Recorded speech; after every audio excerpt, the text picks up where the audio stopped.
नमस्कार। आज हम हैं neuro science department Narayana super speciality hospital Gurugram के साथ और हम बात करेंगे स्ट्रोक के बारे में। स्ट्रोक, जिसे कॉमन भाषा में पक्षघात या लकवा बोला जाता है, एक कॉमन और बड़ी गंभीर समस्या है।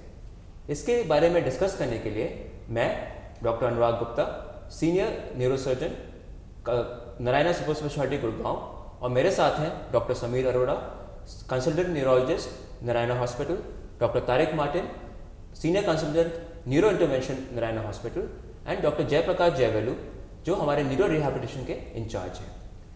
हम सबसे पहले शुरू करेंगे डॉक्टर समीर के साथ, और सबसे पहला सवाल आपके लिए है कि स्ट्रोक होता क्या है, व्हाट इज स्ट्रोक? नमस्कार। जैसे कि आप सब जानते हैं, स्ट्रोक एक दिमाग की बीमारी है जिसमें कि दिमाग का एक पार्ट काम करना बंद कर देता है। जो दो तरह से हो सकता है, या तो उसको खून सप्लाई बंद हो जाती है या दिमाग के अंदर नस फट जाती है। जो दिमाग के अंदर नस ब्लॉक हो जाती है उसे हम इश्केमिक स्ट्रोक बोलते हैं, और जब दिमाग के अंदर नस फटती है उसे हम हेमरेजिक स्ट्रोक बोलते हैं। डॉक्टर तारिक, स्ट्रोक में क्या होता है, what are the symptoms of stroke? इसको एक बड़े कॉमन इसमें समझाया जाता है, जो काफ़ी प्रचलित है, जिसे कहा जाता है फास्ट मतलब sudden onset of facial weakness, facial drooping, arm weakness, S से speech abnormality, and T is for time. इसको एक्सटेंड भी किया गया है, जैसे बी फास्ट में मतलब सडन ऑनसेट ऑफ बैलेंस में एबनॉर्मलिटी होना और आई विजन में प्रॉब्लम होना, तो बी फास्ट। लेकिन जो इम्पॉर्टेंट चीज़ है, जो जिस चीज़ पे हम बात करेंगे, जब भी स्ट्रोक होता है तो सडननेस, अचानक होना, ये सबसे बड़ी चीज़ है। जो सिम्टम को, अगर कोई भी चीज़ अचानक हो रही है और वो सिम्टम नेगेटिव सिम्टम है कि जो चीज़ मैं कर रहा था और मैं कर नहीं पा रहा हूँ अब, ये एक स्ट्रोक का सिम्टम होता है स्ट्रोक आइडेंटिफाई करने के लिए। बट फास्ट को हम याद रखें तो हम 60% ऑफ द स्ट्रोक आइडेंटिफाई कर सकते हैं। और सभी ये कहते हैं कि सम विक्टिम्स कैन नॉट आइडेंटिफाई, वो खुद नहीं पता चलता स्ट्रोक हो रहा है, तो ऐसा क्यों होता है? ऐसा कई बार होता है कि पेशेंट को सडनली विजन लॉस हो जाता है या हियरिंग लॉस हो जाता है, या पेशेंट अचानक से बेहोश हो जाता है, तो मरीज़ को या उसके घर वालों को वो अचानक से समझ नहीं पाते हैं कि ये लकवे के सिम्टम्स हैं। इसलिए बहुत चांसेस होते हैं कि ऐसे केसेस में वो लकवे का टाइम भी निकल जाता है, वो जो क्रूशियल विंडो होती है वो निकल जाती है, वो साइंस सिम्टम्स आइडेंटिफाई नहीं कर पाते हैं कि स्ट्रोक के सिम्टम्स हैं। अभी आपने बोला, एक इंटरजेक्ट करना चाहूँगा, सॉरी फॉर द ये, बट जो हमारी सोसाइटी में हमने देखा, हमने अपनी प्रैक्टिस में, कि डिनायल और अवेयरनेस की कमी, ये दो मुख्य कारण हैं जो लोग स्ट्रोक आइडेंटिफाई नहीं कर पाते। अवेयरनेस की कारण कि ये लकवा है, ये पक्षाघात है, ये अगर टाइमली एक्ट हो तो रिवर्स हो सकता है या डैमेज मिनिमाइज हो सकता है। इस चीज़ का अवेयरनेस और डिनायल कि ये कुछ चीज़ है जो समय के साथ ठीक हो जाएगी, हमको अस्पताल जाने की ज़रूरत नहीं है, ये हमने अपनी प्रैक्टिस में काफ़ी देखा, और जो कि काफ़ी जानलेवा साबित हो जाती है जैसे समय गुजरता है। अभी कहना चाहते हैं कि लोगों को डर लगता है कि मैं हॉस्पिटल चला गया और मुझे कुछ नहीं निकला, लेकिन अगर हम स्ट्रोक देखें और टाइम पे आते हैं तो स्ट्रोक टाइम से रिवर्स या काफ़ी हद तक ठीक किया जा सकता है। तो साइड ऑफ कॉशन की अगर आपको प्रॉब्लम हो रही है, आप हॉस्पिटल आ जाइए, मैक्सिमम क्या होगा, आपको स्ट्रोक नहीं होगा, आपको घर भेज दिया जाएगा, लेकिन स्ट्रोक मिस नहीं होगा। स्ट्रोक के बारे में हम फ्रीक्वेंटली यही बोलते हैं, टाइम इज़ ब्रेन। हमें और भी फ्रीक्वेंट बोलते हैं, stroke is a stroke is a stroke. कभी भी उसको अंडर एस्टिमेट मत करो, अगर है तो फटाफट लेके अस्पताल भागो। अगर आपको ज़रा सा भी डाउट है, मरीज़ को फटाफट अस्पताल लेके भागो। तो समीर, अभी हमने विंडो की बात की, आपने बोला विंडो होती है, तो विंडो क्या होती है, what is window in window ऐसा होता है कि जैसे बताया कि जो स्ट्रोक के कैटेगरी जिसे इश्केमिक स्ट्रोक बोलते हैं, उसमें आमतौर पे अगर पेशेंट इमीडिएटली हॉस्पिटल आ जाता है तो इंजेक्शन होता है जिसे हम थ्रोम्बोलिसिस के इंजेक्शन बोलते हैं।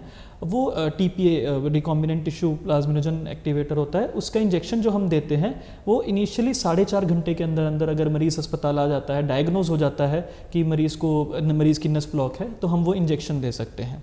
इसी तरह से उस विंडो को जो एक्सटेंड किया गया है, जैसे कि डॉक्टर तारिक बताएंगे, कि हम कई बार ऐसा होता है कि खाली इंजेक्शन देने के बाद भी नस नहीं खुलती है। ऐसे केसेस में बड़ी नस जब ब्लॉक होती है, ऐसे केसेस में हमें उस क्लॉट को निकालने की ज़रूरत पड़ती है, जिसके बारे में कि डॉक्टर तारिक अभी डिटेल में बताएंगे।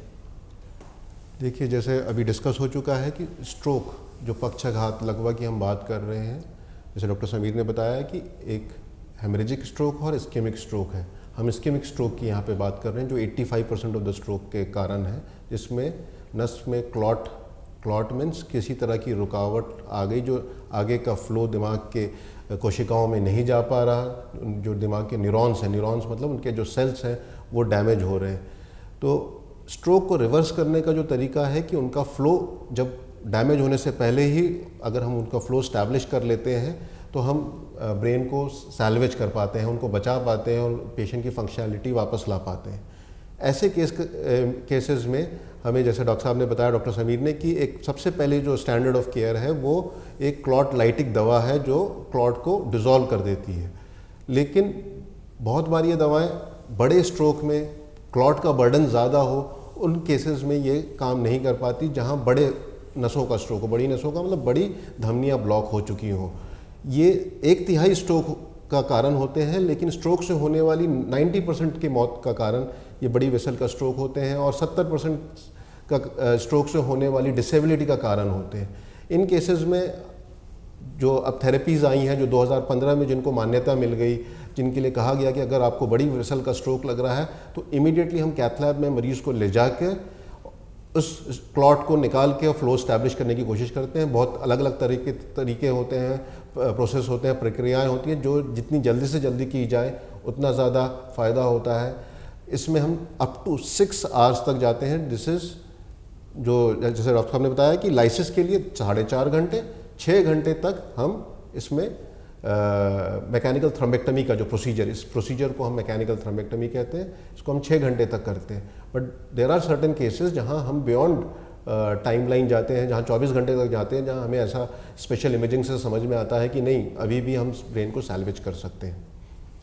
तो मतलब आपको कहना है कि अगर जैसे देखा जाए 4.5 घंटे 6 घंटे ज़्यादा टाइम नहीं हुआ है, काफ़ी टाइम मिस हो जाता है, लोग पेरीफ्री में हैं तो वो सेंटर में नहीं पहुंच पाते हैं, तो अगर हम पे 24 घंटे के अंदर भी कोई पेशेंट अगर हॉस्पिटल में आ जाता है तो भी कुछ करने की पॉसिबिलिटी होती है। कुछ केसेस में हम इंटरवेंशन करके उनकी चीज़ें स्ट्रोक बेटर कर सकते हैं। डॉक्टर अनुराग, ये जो स्टेटमेंट हम दे रहे हैं ये दो धारी तलवार की तरह है।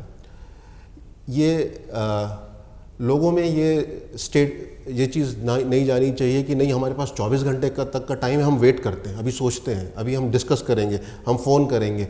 ये बिल्कुल कतई इस स्टेटमेंट का ये नहीं है। इस स्टेटमेंट का ये है कि हाँ, अभी हमारी जो ये इस तरह की सुविधाएं हैं वो सिर्फ बड़े शहरों में उपलब्ध हैं। जो छोटे शहर हैं, टियर 2 सिटीज़ हैं या और छोटे शहर हैं जो दूर हैं, वहाँ ये सुविधाएं उपलब्ध नहीं हैं। तो क्या हम वहाँ के लोगों को इस तरह की सुविधाओं का लाभ दे सकते हैं? तो बिल्कुल दे सकते हैं, अगर उनको इस एक्सटेंडेड विंडो पीरियड में आ जाए। लेकिन फिर भी it is period, it is completely, there is no doubt about it कि it is a time bound emergency stroke. Immediately the patient has to be shifted to the hospital without any delay. So I think the message has to be कि do not wait. Time is brain, जैसे बोला, जितना जल्दी आप पहुंचेंगे उतना आपकी chances of recovery और बेटर आउटकम होता है, और जितना लेट करेंगे उतना हमारे चांसेस कम होते जाते हैं। इसको हम इस टर्म्स में भी बोल सकते हैं कि एक मिनट में आपके कम से कम 10 से 20 लाख न्यूरॉन्स मरते जाते हैं स्ट्रोक की वजह से। तो आपके लिए एक मिनट कीमती है। So sooner the better. Doctor Sameer, next हो रहा था कि स्ट्रोक का कारण क्या होता है, किस कारण से स्ट्रोक होता है? देखिए, स्ट्रोक के जनरली काफ़ी सारे रिस्क फैक्टर्स हैं, जिसमें से कि हम उनको जैसे 2 कैटेगरीज में डिवाइड करते हैं। एक मॉडिफाइबल रिस्क फैक्टर्स होते हैं, एक नॉन मॉडिफाइबल रिस्क फैक्टर्स होते हैं। नॉन मॉडिफाइबल रिस्क फैक्टर्स जैसे कि एज, सेक्स, एथनिसिटी, तो ये है नॉन मॉडिफाइबल रिस्क फैक्टर्स। अब मॉडिफाइबल रिस्क फैक्टर्स की बात करते हैं, जैसे smoking, drinking, obesity, sedentary lifestyle हो गया, बीपी, शुगर्स, ये सारे जो कोलेस्ट्रॉल के, ये सारे जो फैक्टर्स होते हैं, ये सारे मॉडिफाइबल रिस्क फैक्टर्स होते हैं। तो ये फ्रीक्वेंटली आमतौर पे ज़्यादातर जो केसेस हम देखते हैं उनमें मल्टीपल रिस्क फैक्टर्स मिलते हैं। कुछ एक फैक्टर, कुछ पेशेंट्स होते हैं जिनमें हमें एज के अलावा कोई ऐसा रिस्क फैक्टर डेफिनेट नहीं मिलता है। तो हमें जब भी कोई स्ट्रोक पेशेंट आता है, हम उसको हर रिस्क फैक्टर के लिए इवैल्यूएट करते हैं। क्या दूसरा सोर्स, कई बार ऐसा होता है कि ब्लड वेसल्स के अंदर ही खाली क्लॉट जमा हुआ है, कई बार होता है हार्ट की वजह से क्लॉट्स आ रहे हैं। तो हमें हर पेशेंट को डिटेल्ड इवैल्यूएशन करना होता है। जो एक और चीज़ होती है ट्रांजिएंट इश्केमिक अटैक, तो TIA या कुछ लोग मिनी स्ट्रोक भी बोलते हैं, ये क्या होता है? TIA आमतौर पर जैसे कि उसके नाम में ही लिखा है ट्रांजिएंट इश्केमिक अटैक। तो ट्रांजिएंटली एक पेशेंट को सिम्टम्स आते हैं, जैसे पेशेंट कंप्लेन करता है कि ट्रांजिएंटली उसका हाथ उठना बंद हो गया, या उसकी ज़ुबान में ततलाहट आ गई, या उसका मुंह टेढ़ा हो गया, लेकिन वो कुछ देर में ठीक हो गया। चाहे वो 1 मिनट हो, चाहे वो 1 घंटा हो, कुछ देर के लिए उसके सिम्टम्स कुछ देर के लिए उसको नेगेटिव सिम्टम्स आए कि वो जो काम कर रहा था वो नहीं कर पा रहा और फिर उसके सिम्टम्स रिकवर हो गए, तो ये एक वार्निंग साइन के तौर पे होता है। ऐसे केस में किसी को भी अगर ट्रांजिएंट सिम्टम्स भी आ रहे हैं, हम उनके लिए भी हम स्टिल ये मैसेज देते हैं कि they should immediately reach the hospital and get themselves evaluated, क्योंकि हमें उसमें भी ब्रेन एमआरआई करना होता है। कई बार उसमें भी कई बार छोटा स्ट्रोक आया होता है, माइनर स्ट्रोक के सिम्टम्स होते हैं। डॉक्टर समीर, इसमें एक चीज़ ऐड करना चाहेंगे, हम अपने श्रोताओं को बताना चाहेंगे, जब भी ट्रांजिएंट इस्केमिक स्ट्रोक होता है ये एक आने वाले बड़े स्ट्रोक के ज़्यादातर अलार्मिंग साइन है ये एक, और ये हमेशा इन्वेस्टिगेट होना चाहिए ताकि हम प्रिवेंशन टाइमली शुरू कर पाएँ और नेक्स्ट बड़े स्ट्रोक से प्रिवेंट कर पाएँ। तो जैसा डॉक्टर साहब ने बताया कि हर स्ट्रोक इन्वेस्टिगेट होना चाहिए, उसकी सब टाइपिंग होनी चाहिए कि उसका कारण क्या था, और इमीडिएटली प्रिवेंशन के एक्ट पे आना चाहिए कि दोबारा कोई स्ट्रोक ना हो। मतलब कहने का मतलब है टीआई एक वार्निंग की तरह है कि आप you can be impending to a major stroke, तो आपको टीआई कभी इग्नोर नहीं करना चाहिए। भगवान ने आपको एक चांस दिया है, वार्निंग दी है कि आपको प्रॉब्लम आ सकती है, better gate evaluated, better gate treated उसके लिए। डॉक्टर तारिक, अगर पेशेंट स्ट्रोक के लिए आता है तो टिपिकली कैसे, मतलब अगर हम एक स्ट्रोक सेटअप की बात करें तो वहाँ पे एक पेशेंट जैसे हमें स्ट्रोक आता है तो आप एक बार डिस्क्राइब कर सकते हैं कि नॉर्मली क्या होता है, कि जैसे आपको इन्फॉर्मेशन आ रही है कि पेशेंट स्ट्रोक के लेके आ रहा है तो कैसे क्या क्या होता है हॉस्पिटल के अंदर? बहुत ही अच्छा सवाल है डॉक्टर अनुराग। एक स्ट्रोक हैंडलिंग यूनिट जो होती है, जिसे हम कॉम्प्रिहेंसिव स्ट्रोक यूनिट कहते हैं या स्ट्रोक रेडी यूनिट कहते हैं, दो वर्ड हैं। कॉम्प्रिहेंसिव स्ट्रोक यूनिट जो स्ट्रोक के हर तरह के स्ट्रोक के पेशेंट को इवैल्यूएट और ट्रीट करने के लिए पूरी तरह से सक्षम है, जिसमें एक जहाँ से हम शुरू करते हैं तो सबसे पहले एक वाइब्रेंट और इमरजेंसी रूम होता है। उसके बाद रेडियोलॉजी की फैसिलिटी, एमआरआई, सीटी स्कैन, इसका होना बहुत ही आवश्यक है, इसके बगैर हम आगे ट्रीटमेंट में बढ़ नहीं सकते। जो तीसरी फैसिलिटी है वो एक neurologist, neurosurgery and neuro intervention team का, then critical care team, neuro anaesthesia team and then the rehabilitation team. तो fortunately Narayana super speciality Gurugram में we have got the comprehensive stroke unit and it's a vibrant unit. We are working 24/7 to see all the stroke patients at any point of time. At any point of time we are ready, and the stroke patients are being taken care without any, on a priority basis, without any delay. I think ये बताना चाहेंगे कि हमारे श्रोताओं को कि जब हमें स्ट्रोक आता है या इन्फॉर्मेशन होती है तो एक स्ट्रोक कॉल होती है, हमारा एक ग्रुप बना हुआ है, उसमें इन्फॉर्मेशन चली जाती है कि स्ट्रोक का पेशेंट आने वाला है, और जो भी कंसर्न लोग हैं वो रेडी रहते हैं कि जैसे ही पेशेंट आएगा उसका जल्द से जल्द इलाज किया जाए, कि हॉस्पिटल आने के बाद कोई टाइम वेस्ट नहीं होना चाहिए। और यही स्टैंडर्ड ऑफ केयर है कि अगर स्ट्रोक का इलाज होना है तो ये होना बहुत ज़रूरी है। इसी के संदर्भ में मैं बताना चाहूँगा कि जैसे हमने अभी बात करी थी नस खोलने वाले इंजेक्शन की, जिसे कि थ्रोम्बोलिसिस का इंजेक्शन बोला जाता है, हमारी कोशिश ये रहती है कि मरीज़ के अस्पताल आने के आधे घंटे के अंदर अंदर अगर उसको ज़रूरत है तो उसको इंजेक्शन शुरू हो जाना चाहिए। We try to keep door to needle time 30 minutes, ज़्यादा से ज़्यादा 45 मिनट। हम चाहते हैं इससे ज़्यादा और डिले ना हो, क्योंकि हमें पता है कि टाइम की क्या इंपॉर्टेंस है स्ट्रोक में। तो इसमें क्वेश्चन आएगा, हर कोई बड़े हॉस्पिटल के पास में नहीं है, तो अगर किसी को स्ट्रोक हो रहा है या सस्पेक्ट कर रहा है तो उसको क्या करना चाहिए? आई थिंक इसमें अभी जैसे रिसेंटली हमने पहले भी एक बार डिस्कशन करी थी बाहर कि एक spoke and hub model create करने की बात हो रही थी, कि जैसे कुछ पेरिफेरल सेंटर्स हैं जहाँ पे ये सारी सुविधाएं नहीं उपलब्ध हैं, वहाँ पे भी हम इनिशियली सीटी स्कैन, खाली सीटी स्कैन की भी अगर सुविधा है, एमआरआई नहीं है और पेशेंट को स्ट्रोक जैसे सिम्टम्स हैं, हम सीटी स्कैन को देख के भी उसके बेसिस पे भी थ्रोम्बोलिसिस का डिसीजन ले सकते हैं। टेली स्ट्रोक के ज़रिए हम वो ले सकते हैं, एंड देन आफ्टर थ्रोम्बोलिसिस हम उस पेशेंट को अपने सेंटर पे शिफ्ट कर सकते हैं, और जिस पेशेंट को इंटरवेंशन की ज़रूरत है उसको इमीडिएटली विद इन टाइम हम उसको हॉस्पिटल में शिफ्ट कर सकते हैं। डॉक्टर समीर, हमारा ये मॉडल जो है ये काफ़ी कामयाब है, और हमने जो अपने पेरिफेरल सेंटर्स, सैटेलाइट सेंटर्स के साथ ये काफ़ी सक्सेसफुली इसको इम्प्लीमेंट किया हुआ है। तो दो तरह के मॉडल जैसे डॉक्टर साहब बता रहे हैं, एक ड्रिप एंड शिप मॉडल है जहाँ हम सैटेलाइट सेंटर के साथ हमेशा संपर्क में रहते हैं और उनको डिसीजन मेकिंग में हेल्प करते हैं, बट जैसा डॉक्टर साहब ने बताया कि वहाँ एटलीस्ट सीटी स्कैन की फैसिलिटी होना चाहिए, तभी हम आगे का डिसीजन ले पाएँ। तो पेशेंट को ड्रिप लगा दिया जाए, ड्रिप मीन्स प्राइमरी जो ट्रीटमेंट क्लॉट लाइटिक ड्रग है उसके, और अगर ऐसा लग रहा है कि बड़ा स्ट्रोक है या नहीं भी ये लग रहा, पेशेंट को शिफ्ट करने की फैसिलिटी शुरू कर दी जाए। दूसरा जो मॉडल होता है, जो जैसे डॉक्टर अनुराग ने बताया कि बड़े शहरों में जहाँ ये सेंटर्स हैं उसके अगर के दायरे में अगर स्ट्रोक हो रहा है तो आप अपने नियर बाई स्ट्रोक सेंटर को आइडेंटिफाई रखें, जो कॉम्प्रिहेंसिव स्ट्रोक सेंटर है, जिसे हम मदरशिप मॉडल कहते हैं। तो द पेशेंट के अटेंडेंट और पेशेंट के जो पब्लिक है उसमें एक ये होना चाहिए कि ये एक हमारे पास कॉम्प्रिहेंसिव स्ट्रोक सेंटर एक हमारे पास में है और उसको एज ए मदरशिप मॉडल की तरह ये रहता है जहाँ हम मिनिमम टाइम पे पहुँच सकें। आई थिंक यहाँ पे जरूरी है जो बार डिस्कस हुआ कि सीटी स्कैन क्यों जरूरी है हमें। सी स्ट्रोक दो तरीके होते हैं, एक होता है इश्केमिक स्ट्रोक जिसके बारे में अब तक डिस्कशन चल रहा था, जहाँ पे बेसिकली ब्लड की वेसल्स में ब्लॉकेज की वजह से खून नहीं जाता है, और दूसरा होता है हेमरेजिक स्ट्रोक जहाँ पे ब्लीडिंग होती है नस फटने की वजह से। हेमरेजिक स्ट्रोक का इलाज टोटली डिफरेंट होता है, वहाँ पे हम खून पतला करने की दवाई नहीं दे सकते हैं, वो तो ऑब्वियसली नुकसान करेगी। तो इसलिए सीटी स्कैन सबसे बेसिक और सबसे ज़रूरी इन्वेस्टिगेशन है जिस पर जो हमें बताएगा कि पेशेंट को इश्केमिक स्ट्रोक हो रहा है कि हेमरेजिक स्ट्रोक हो रहा है।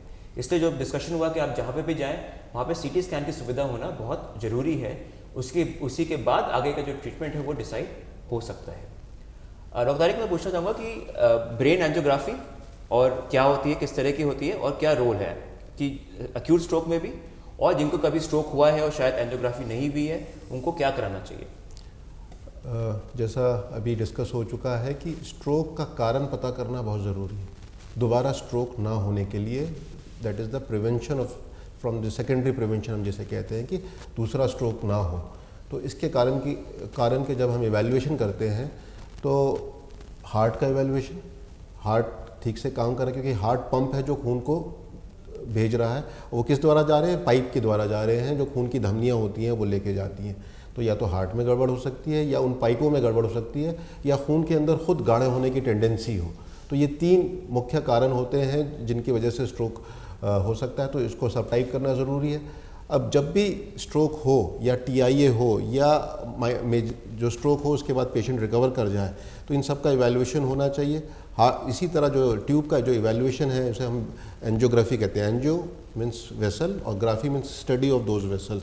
तो ब्रेन की एंजियोग्राफी तो ब्रेन की वेसल्स का स्टडी हुआ, ये CT स्कैन द्वारा, MRI द्वारा या डिजिटल सब्सट्रैक्शन एंजियोग्राफी, एक कैथेटर एंजियोग्राफी की टेक्निक है जिसके द्वारा की जा सकती है।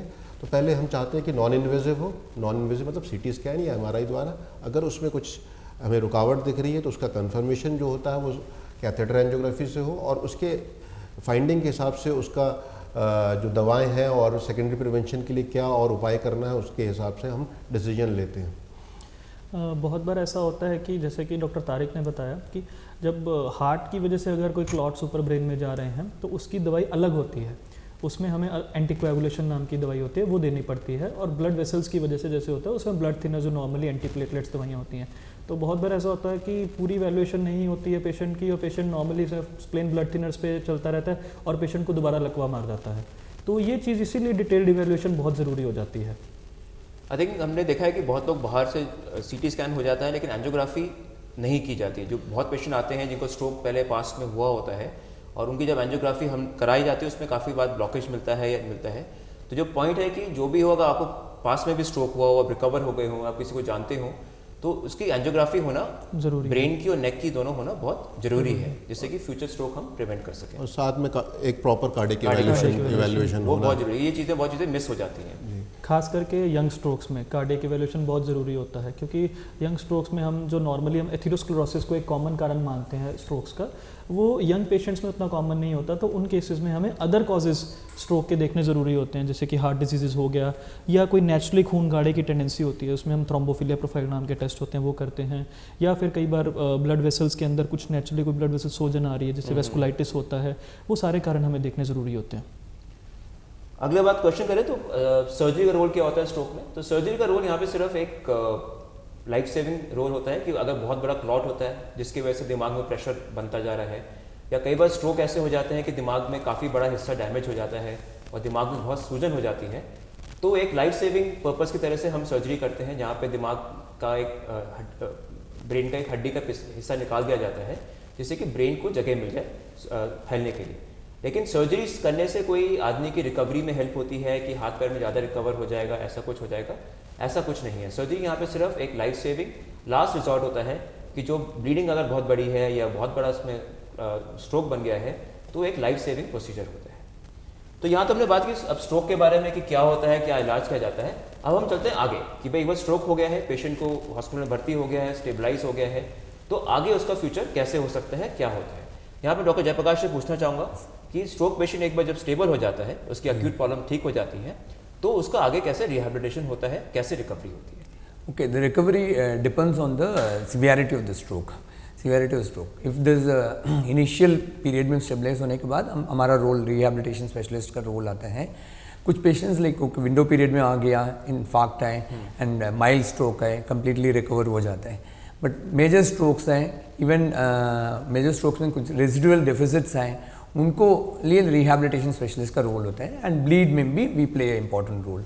उसमें the recovery depends on the amount of the severity of the stroke, कितना बड़ा है, छोटा है, बड़ा है. एंड उसके अलावा कितना पार्टिसिपेशन है, फैमिली का पार्टिसिपेशन कितना है, पेशेंट का पार्टिसिपेशन कितना है, and what type of rehabilitation. जैसे घर में ही एक्सरसाइज कर रहे तो रिकवरी लाइक उस हिसाब से मॉडरेट होता है. If they are specialised centres में, if they are using advance gadgets, if you are using the help of specialists like rehabilitation specialists like physiotherapist, speech therapist, occupational therapist, उनका recovery like okay fast होता है.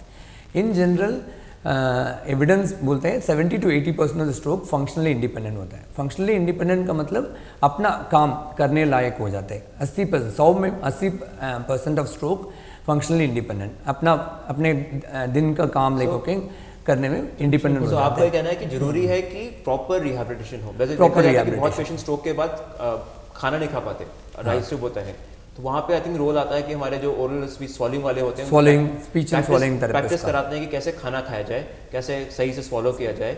और बहुत common है कि लोग घर में नहीं ध्यान दिया या ढंग से फिजियो नहीं हुई, उनके हाथ फ्रोजन हो जाते हैं, शोल्डर हो जाता है फ्रोजन, स्टिफ हो जाते हैं.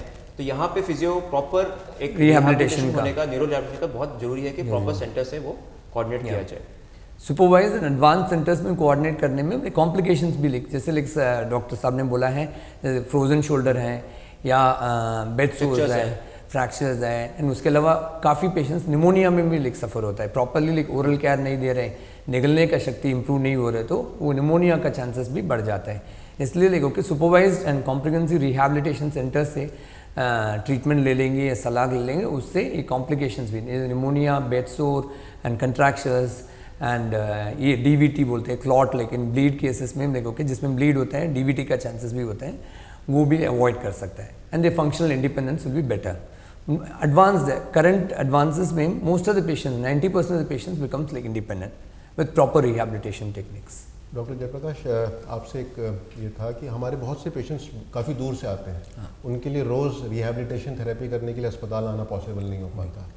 ऐसे में आप मुझे पता है कि आप कुछ ऐसी सुविधाएं देते हैं जिसमें video call, we have a video consultations also, we have like on our own weekly video consultations with all the stroke patients, relevant stroke patients. We also call the stroke patients on a regular basis, and patients भी खुद call कर लेते हैं video consultation, ताकि like over the video also कुछ guidance हम देते हैं. ओके, किसी का मान लो लाइक ओके फीवर है या कुछ निगलने का शक्ति में दिक्कत है, कुछ एक्सरसाइजेस लाइक ओके वीडियो में बता देते हैं. उसमें भी हमें ज़रूरत पड़ रहा है हॉस्पिटल लेके आने के लिए, हम पेशेंट्स को और अटेंडेंट को सलाह देते हैं हॉस्पिटल लेके आने. मतलब कहेंगे जो पेशेंट दूर भी रहते हैं वो आपको एक बार मिल सकते हैं, एडवाइस ले सकते हैं, फिर बाकी वीडियो पे फॉलो कर सकते हैं. वीडियो में जब भी फॉलो होगी तब उनको यहाँ पे वापस हॉस्पिटल बुला सकते हैं, तो जिससे कि आपका आने जाने का वो सब चीज़ें सेटल हो सकती हैं. बिकॉज इसमें इंपॉर्टेंट चीज़ है पेशेंट एजुकेशन. ठीक है, एक ही चीज़ को लाइक हम बार बार बताते हैं ताकि like okay they recover faster. And family participation is very important. Family complete recovery के लिए फैमिली पार्टिसिपेशन एंड पेशेंट का खुद का लाइक ओके मोटिवेशन होना चाहिए, तभी लाइक ओके रिकवरी हो जाता है. अब हम आगे चलें कि डॉक्टर समीर, अब स्ट्रोक प्रिवेंट कैसे कर सकते हैं? कि आज आदमी सोचता है कि इतने लोग स्ट्रोक देख रहा है कि हाउ अपने लिस्ट कैसे कम कर सकते हैं कि मुझे स्ट्रोक नहीं हो.